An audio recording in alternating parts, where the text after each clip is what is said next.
Samantala, kung kayo po ay isang kumpanya o korporasyon na maghahangad na maging miyembro ng PBA, ngayon na ang tamang panahon para magsumiti kayo ng aplikasyon.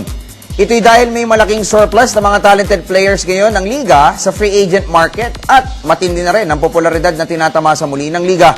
Narito ang report ni Miss Ika Montes. Bibili ako ng bagong prangkisa or bibili ako ng team kung merong nagbebenta. Wala pang ganong kasigurado na nagtatanong sa atin, no? Pero that's a very, very good first step.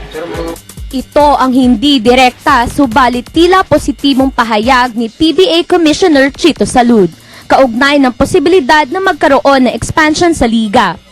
1990 pa nang huling tumanggap ng bagong team ang PBA, at ito ay na maging 9th at 10th ball clubs ang Pepsi Cola Hotshot at Sarts Sizzlers.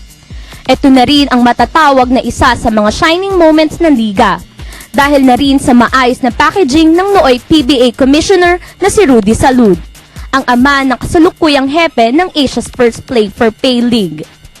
Kwento ng nakababatang Salud, muling uminit ang interes ng publiko sa PBA, dahil na rin sa mga umaatikabong aksyon sa loob ng playing court. Hinimok rin ni Salud ang mga teams na gustong pumasok sa PBA na magsumite na ng aplikasyon, dahil may malaking surplus ng quality players ngayon sa free agent market. Dami nating players, I think we can afford 11, 12 teams, even 13. Pag nakita, naramdaman ng ating mga fans na yung mga players natin are responding, naglalaro ng may puso, babalik yan dahil mas gaganda ang mga laro. Ang pagpasok ng Global Port Batampier na si businessman Mikey Romero at ang pagkopo ng PBA Governor's Cup title ng isa sa pinakabatang koponan na Rain or Shine Elasto Painters ay ilan lamang sa mga itinuturong dahilan ni Salud para pumasok sa liga ang mga bagong teams.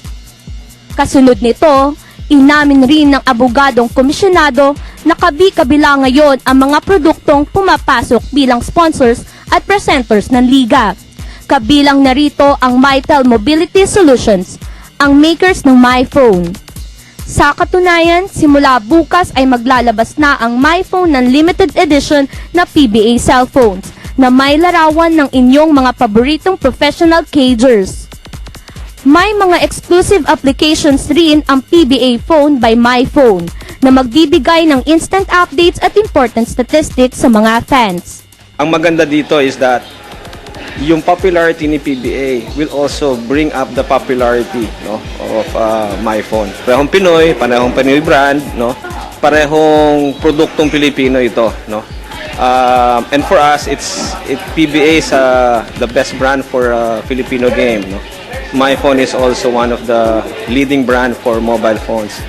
And at the same time, napakagandang kombinasyon kasi mapapaganda pa natin lalo ang MyPhone as featuring PBA players and teams, no? And as merchandising naman ng PBA, magkakaroon ngayon ng pagkakataon na maipromote din ng PBA sa telepono.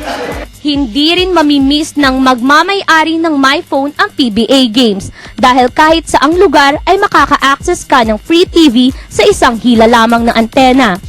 Kaya't pagmamalaki ni Mytel Mobility Vice President for Marketing Richie Dequina, bukod sa affordable, kumpleto rin sa features at pakulo ang kanilang mga telepono. Ako kasi, no, personally, I'm very much into trivias, no? And sabi ko nga, where can we find those things? Hindi natin na-archives. As Pinoys, we're not really fond of doing that. So sabi ko, this might be the right venue where we can put all the information about the PBA, of course, the history of the PBA, the different teams competing, and even prayers, bugtong, life of Rizal, Philippine history, and even jokes. Particularly meant for the Filipino people. Umaasa si Commissioner Salud na magpapatuloy ang mga bagong gimmick sa liga upang maging 24/7 ang information dissemination sa mga fans. Para sa PTV Sports, Ika Montes, Telebisyon ng Bayan.